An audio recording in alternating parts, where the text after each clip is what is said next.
शिमला की धुंध भरी पहाड़ियों में एक पुरानी वीरान कोठी है, नील विला।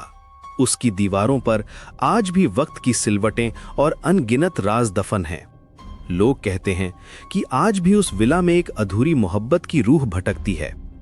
ये कहानी है आर्यन और माया की। करीब 20 साल पहले आर्यन इसी विला की छत से गिरकर मर गया था। कहते हैं उसे माया के घर वालों ने धक्का दिया था, क्योंकि वो दोनों एक दूसरे से बेइंतहा प्यार करते थे और ये रिश्ता माया के रूढ़िवादी परिवार को हरगिज मंजूर नहीं था। आर्यन मर गया, लेकिन उसकी आखिरी सांस में सिर्फ माया का नाम था और उससे दोबारा न मिल पाने का एक गहरा नासूर बन चुका मलाल। उसकी रूह उसी विला में हमेशा के लिए कैद होकर रह गई, अपनी माया का इंतजार करते हुए। उसका प्यार अब एक खतरनाक जुनून में बदल चुका था। सालों बीत गए, विला वीरान पड़ा रहा, अपनी उदासी और यादों को समेटे हुए। फिर एक दिन रोहन और प्रिया, एक नौजवान जोड़ा, शहर की भागदौड़ और शोर शराबे से दूर कुछ सुकून के पल बिताने के लिए उस विला में रहने आए। उन्हें विला की इस खौफनाक कहानी के बारे में कुछ भी पता नहीं था। विला बाहर से जितना खूबसूरत और शांत था, अंदर से उतना ही वीरान और उदास लगता था। दीवारों से सीलन की महक आती थी और हर कोने में एक अजीब सा अंधेरा पसरा रहता था। प्रिया को पहले दिन से ही घर में एक अजीब सी बेचैनी महसूस होने लगी थी। उसे ऐसा लगता था जैसे कोई परछाई हर वक्त उसे देख रही है, जैसे किसी की ठंडी नजरें उसकी पीठ पर टिकी हों। रोहन ने उसकी बातों को वहम कहकर टाल दिया। तुम बस थक गई हो, उसने प्यार से कहा। पहली रात थी, घड़ी में रात के 2 बज रहे थे। चारों तरफ मौत जैसा सन्नाटा था। अचानक प्रिया की नींद किसी के सिसकने की आवाज से खुली। आवाज बहुत धीमी और दर्द भरी थी, जैसे कोई अपना दर्द दुनिया से छिपाने की कोशिश कर रहा हो। वो हिम्मत करके उठी और आवाज की तरफ बढ़ी।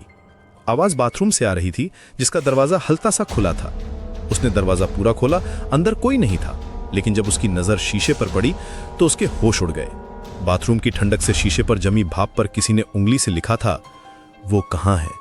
प्रिया की एक दबी हुई चीख निकल गई। रोहन भाग कर आया, लेकिन तब तक भाप पिघल चुकी थी और शीशे पर लिखावट मिट चुकी थी।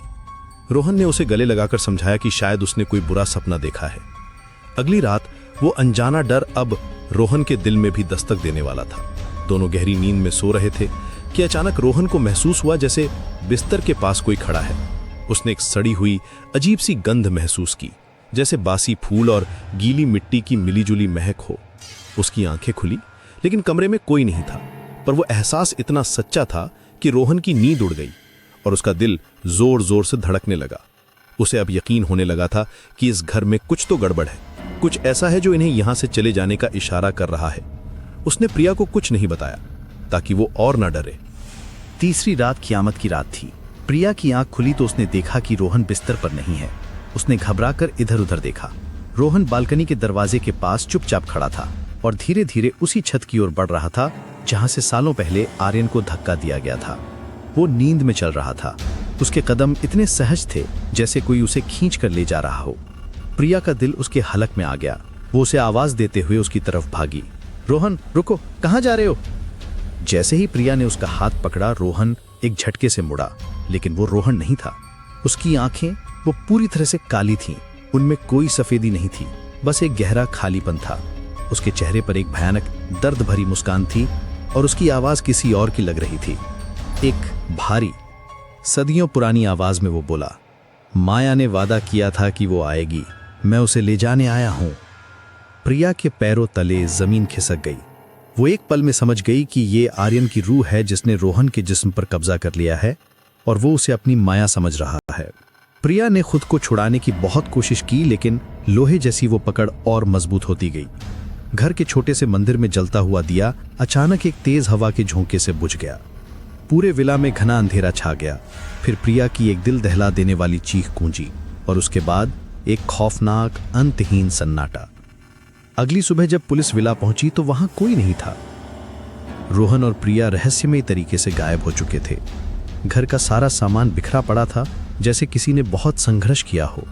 बस बाथरूम के उसी शीशे पर भाप से एक नया पैगाम लिखा था, अब हम साथ हैं। आज भी शिमला के लोग उस नील